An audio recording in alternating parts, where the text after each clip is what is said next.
ओम। प्रिय छात्रा, अद्य उपशास्त्री प्रथम खंडस्य छात्राणां कृते कक्षेयम् आयोजिता वर्तते। अद्य पाठ्यग्रन्थोऽस्ति वैयाकरणसिद्धान्तकौमुदी। पाठ्यविषयश्च कर्मकारक प्रकरणान्तर्गत सूत्र उपानध्यांगवशः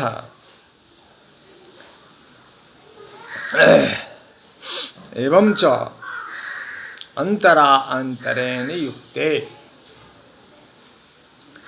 समेषां सौलभ्याय हिंदी भाषायां माध्यमेन पाठयामि।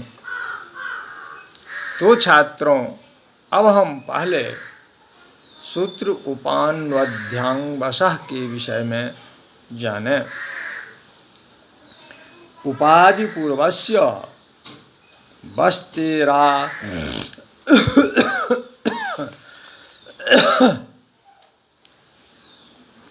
वस्ते आधारः कर्म स्यात्। उपवसति, अनुवसति, अधिवसति, आवसति वा वैकुंठम हरि। यदि वश अर्थात रहना इस धातु के पहले उप अनु अधि आंग में कोई भी उपसर्ग हो तो क्रिया के आधार में कर्म कारक होगा। यथा उपवसति वैकुंठम हरि, अनुवसति वैकुंठम हरि, अधिवसति वैकुंठम हरि, आवसति वैकुंठम हरि। इसमें आधार वैकुंठ है जिसमें कर्म कारक हुआ है और द्वितीया विभक्ति हुई है। अभ्युक्त्यर्थस्य न, यह वार्तिक कह रहा है जो बने उपवसति, किंतु उपवस से उपवास करने न खाने के अर्थ में आधार में कर्म कारक नहीं होगा। बने उपवसति, वन में उपवास करता है, इसमें उपपूर्वक बस धातु से उपवास करने के अर्थ में आई है। अतः इसके आधार वन में द्वितीया विभक्ति न होकर सप्तमी विभक्ति होगी। उपपद द्वितीया विभक्ति उभ सर्वतः सोह कार्या धिगुपर्जादिषु त्रिषु द्वितीया आम्रेडितान्तेषु ततो अन्यत्रापि दृश्यते। उभयतः कृष्णं गोपाः सर्वतः कृष्णं धिक् कृष्णाभक्तम् उपर्युपरि लोकं हरिः अध्यधि लोकम अधो अधो लोकम।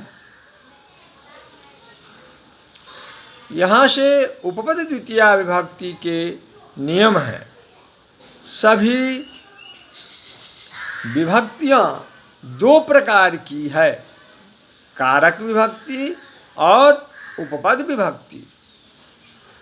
कारक विभक्ति कर्म आदि कारक के अर्थ में होती है। उपपद विभक्ति किसी पद के योग में आती है। उभयतः सर्वतः धिक् तथा ऊपरी ऊपरी अधो अधः अध्यधि तीनों आम्रेडितांत शब्दों तथा इनसे भिन्न दूसरे शब्दों के योग में भी द्वितीया विभक्ति होती है।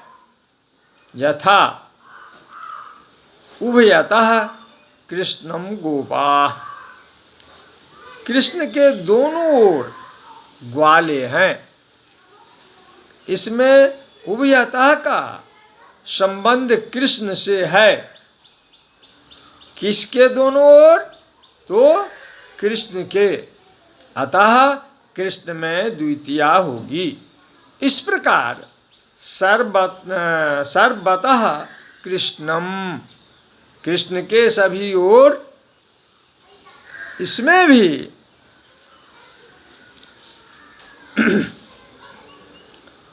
द्वितीया विभक्ति हुई। धिक् कृष्णा भक्तम, कृष्ण के भक्त न होने वाले को धिक्कार है। यहाँ धिक् का संबंध कृष्णा भक्त अर्थात कृष्ण के अभक्त से है, क्योंकि उसे ही तो धिक्कारा जा रहा है। अतः कृष्णा भक्त में द्वितीया होगी। ऊपरी लोकम हरिहि, संसार के ठीक ऊपर समीप में हरि है।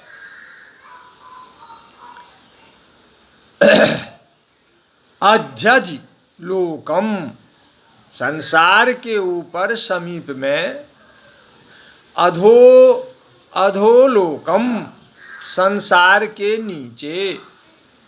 यहाँ लोक से अत्यधिक सन्निकटता होने से लोकम द्वितीया विभक्ति हुई है। सामीप्य के अर्थ में ही आम्रेडितांत द्वावृत वाले शब्दों का प्रयोग होता है। ऊपर यद्य वशः सामीप्ये, अधो अधः का एक प्रसिद्ध प्रयोग शिशुपाल बद्ध प्रथम सर्ग में है। नवान्नधो अधो वृतः पयोधरान, पयोधरान में द्वितीया हुई है। ततो अन्यत्रापि दृश्यते का तात्पर्य यह है कि जो शब्द यहाँ गिनाए गए हैं उनके अतिरिक्त भी कई शब्दों के योग में द्वितीया होती है। अभितः, परितः, समया, निक्षा, हा प्रतियोगे अपि। अभितः कृष्णम, परितः कृष्णम, ग्रामम समया, निक्षा लंकाम, हा कृष्णा भक्तम तस्य सोच्यता इत्यर्थः। बुभुक्षितम न प्रतिभाति किंचित। अभितः दोनों ओर, परितः सब ओर, समया निकट, निक्षा समीप, हा शोक अर्थ में। प्रतिशब्दों के साथ जिस शब्द की निकटता पाई जाती है उसमें द्वितीया विभक्ति होती है। यथा अभितः कृष्णम, कृष्ण के दोनों ओर, परितः कृष्णम, कृष्ण के सब ओर, ग्रामम समया, ग्राम के निकट, लंका निक्षा, लंका के निकट, हा कृष्णा भक्तम, हाय कृष्ण के अभक्त, बुभुक्षितम न प्रतिभाति किंचित, भूखे आदमी को कुछ सूझता नहीं है। अभि तथा परि से तसिल प्रत्यय लगाने पर अभिता परितः शब्द बने, जो अव्यय है। पर अभिभ्याम तसिल निक्सा तथा अंतिक दोनों समीप वाचक हैं। निक्सा अंतिके तथा समया अंतिक मध्ययो अमरकोश, यहाँ प्रति उपसर्ग है। अंतरा अंतरेण युक्ते आभ्याम जोगे द्वितीया स्यात्। अंतरा त्वां माम हरि अंतरेण हरिम न सुखम। अंतरा बीच में, अंतरेण बिना, इसके जोग में द्वितीया होती है। उदाहरण, अंतरा त्वाम माम हरि, हरि तुम्हारे हमारे बीच में हरि हैं। अंतरेण हरिम न सुखम, हरि के बिना सुख नहीं है। अंतरा तथा अंतरेण दोनों अव्यय है। इस प्रकार आज का पाठ पूरा किया जाता है और इससे आगे अगले पाठ में बताया जाएगा।